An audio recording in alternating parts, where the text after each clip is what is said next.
Glamour দুনিয়াতে যেমন রয়েছে খ্যাতি, অর্থ, প্রতিপত্তি, তেমনি তার উল্টো পাশে রয়েছে খ্যাতির বিড়ম্বনা। আর মডেল গীতাঞ্জলি নাগপালের কাহিনী যেন সেই সত্যকেই প্রমাণিত করে। ১৯৯০-এর দশকে দিল্লির মেয়ে গীতাঞ্জলি ছিলেন মডেলিং দুনিয়ায় পরিচিত নাম। সুস্মিতা সেনের মতো মডেলের সঙ্গে র্যাম্পে বহুবার হাঁটতে দেখা গিয়েছে গীতাঞ্জলিকে। ১৯৯০-এর দশকের শুরুর দিকে মডেলিং দুনিয়ায় বেশ ভালো কাজ পেলেও বয়স বাড়ার সঙ্গে সঙ্গে কমে আসতে থাকে গীতাঞ্জলির খ্যাতি। ২০০০-এর দশকের শুরুর দিকে আর্থিকভাবে অসহায় হয়ে বন্ধুদের কাছে সাহায্যের জন্য হাত পাততে দেখা যায় গীতাঞ্জলিকে। কয়েক বছর পরে একেবারেই লোকচক্ষুর অন্তরালে চলে যান এই মডেল। কেউ আর তার খোঁজই যেন রাখেননি।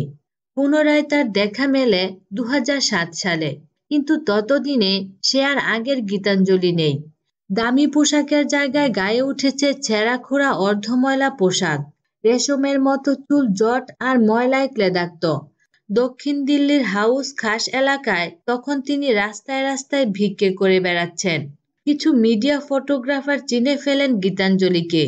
তারা গীতাকে দেখেই তার ছবি তুলতে শুরু করেন। গীতাও সঙ্গে সঙ্গে পরনের ব্লাউজটিকে একটু নামিয়ে নিয়ে একেবারেই পেশাদার মডেলের মতো পোজ দিতে শুরু করেন।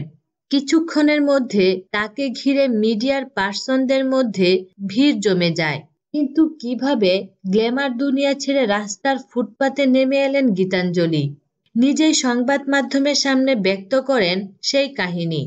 জানান খ্যাতির শিখর থেকে একটু একটু করে যখন অবতরণ শুরু হয় তখনই ড্রাগের নেশায় আসক্ত হন তিনি।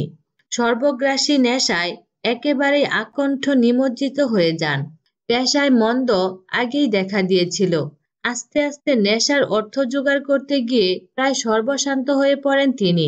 সে এক ভয়ঙ্কর সময় গিয়েছিল গীতাঞ্জলির। মাদকদ্রব্য পাওয়ার আশায় কখনো তিনি অচেনা অজানা পুরুষদের শয্যাসঙ্গী হয়েছেন, কখনো বা পরিচারিকা হিসেবে কাজ করেছেন লোকের বাড়ি বাড়ি। কিছুদিন পরে সেই অর্থ জোগাড়ের এই পথও বন্ধ হয়ে গেল। ভিক্ষাজীবীতে পরিণত হয় গীতাঞ্জলি। তার রাত্রি কাটতে থাকে খোলা আকাশের নিচে ফুটপাতে, কখনো বা কোনো মন্দিরের চাতালে। ২০০৭ সালে ফুটপাত থেকে অপ্রত্যাশিতভাবে আবিষ্কারের পর মিডিয়ার নজর নতুন করে পড়ে গীতার উপর। কিন্তু মিডিয়ার অ্যাটেনশন উপভোগ করার মন তখন গীতার ছিল কিনা তা বলা মুশকিল।